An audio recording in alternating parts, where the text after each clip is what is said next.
À Londres, le triangle d'or formé par Oxford Street, Piccadilly et Regent Street a perdu en animation ces derniers mois.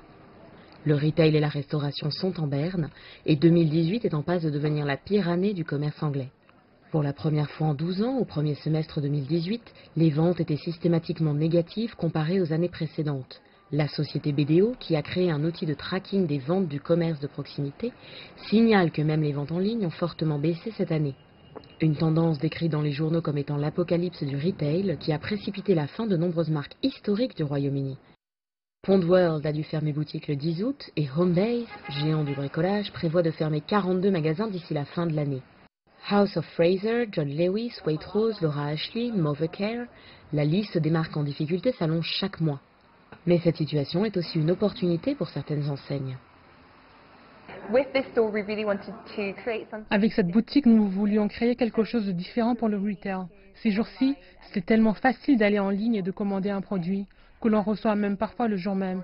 Nous savons que pour faire venir les gens en boutique, qu'ils vivent une nouvelle expérience, voire qu'ils découvrent une nouvelle marque, nous devons créer des aventures dans la boutique. L'Occitane, une marque de produits de beauté née en Provence qui met en valeur les ingrédients naturels, a toujours misé sur l'expérience sensorielle pour attirer les clients en boutique. Après un an de développement, l'enseigne a ouvert un magasin pilote sur Regent Street en décembre 2017 qui mise tout sur l'expérience client.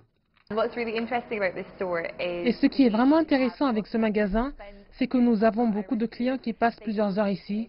Ils savent qu'ils peuvent en faire une destination, déguster un bon macaron et une bonne boisson chaude au café, et ensuite profiter d'un soin du visage, et c'est vraiment quelque part où ils ont l'impression de rentrer à la maison.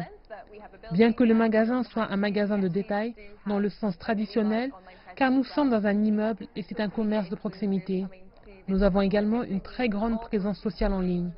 Divers influenceurs des réseaux sociaux viennent visiter le magasin chaque semaine.